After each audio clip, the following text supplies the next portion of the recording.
Israël Alexander Gelfand, dit Parvus, est un socialiste biélorusse basé à Bâle. Ami de Lénine et de Rosa Luxembourg, il livre des armes bulgares aux Turcs qui se battent contre les Russes dans le Caucase et contre les Alliés dans les Balkans. Parvus déteste le tsar et assure que la débâcle d'une guerre perdue précipitera la fin du régime.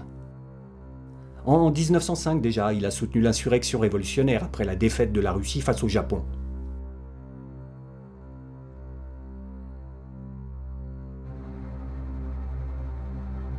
Affairiste avisé, il avait accentué les tensions en jouant contre le rouble, mais sa crise financière et l'insurrection du soviet de Leningrad menée par Trotsky n'avaient pas suffi à renverser le tsar, qui l'avait jeté en prison.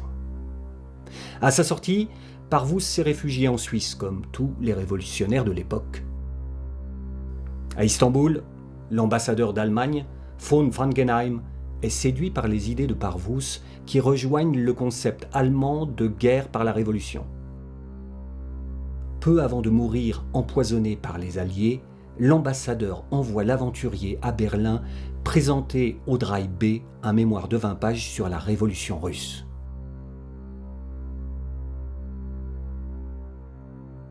Des sommes considérables vont alors quitter l'Allemagne au profit de sociétés contrôlées par Parvus en Russie, par le biais de sociétés écrans dans les pays scandinaves et en Suisse. Parvus doit le gros de sa fortune à son association avec le comte Zaroff, richissime et très parvenu patron de la Vickers.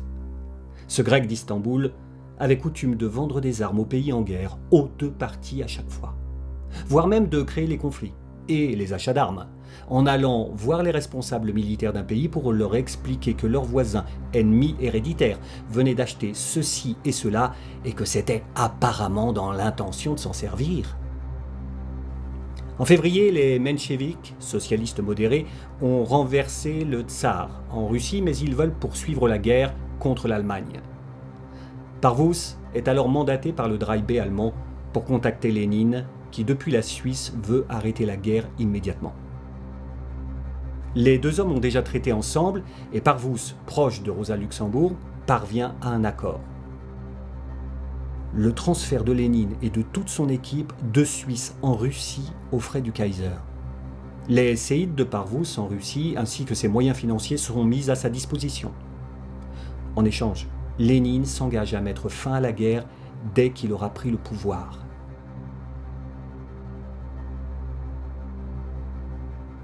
C'est Zinoviev qui le représente dans les négociations et c'est le socialiste suisse Fritz Platen qui organise le départ avec l'accord du conseiller fédéral Hoffmann qui a déjà envoyé le socialiste suisse Robert Grimm à Saint-Pétersbourg dans le même but.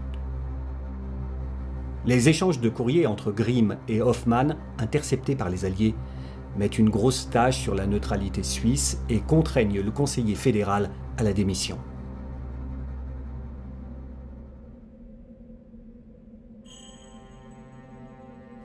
La légende bolchevique, forgée après coup, parle d'un wagon plombé. L'idée d'une collusion avec l'Allemagne est en effet dérangeante et Lénine a d'ailleurs cherché d'autres moyens de gagner la Russie. Il a même sollicité un visa pour les États-Unis où se trouve déjà Trotsky. Ce dernier, comme les mencheviks, veut poursuivre la guerre contre l'Allemagne, même en cas de révolution, pour aider les spartakistes, l'extrême gauche allemande de Rosa Luxembourg, à prendre le pouvoir, ce qui consoliderait la révolution mondiale.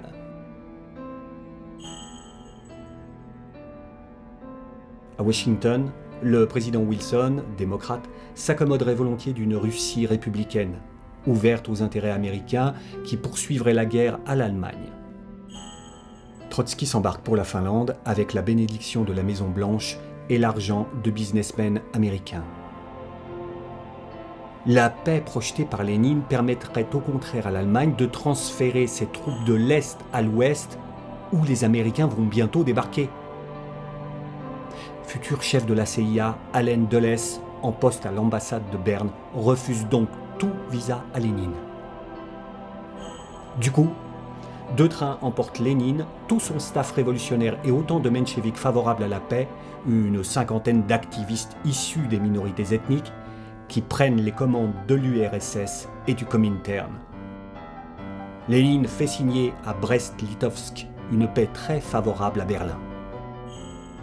Trotsky finit par s'y rallier et l'armée rouge est attaquée par les armées blanches monarchistes aidées de corps expéditionnaires occidentaux. La violence est extrême, de part et d'autre. Des aviateurs britanniques sont crucifiés du côté d'Odessa, où la marine française se mutine.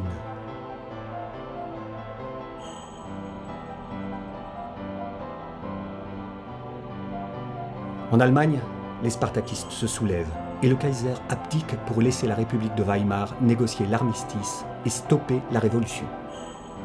Rosa Luxembourg et Karl Liebknecht sont assassinés.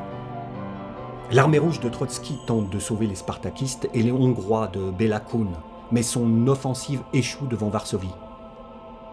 Encadré par 400 officiers français dont Pétain, Weygand et un certain colonel de Gaulle, l'armée polonaise défend vaillamment son indépendance retrouvée. Il n'y aura pas d'autre révolution en Europe.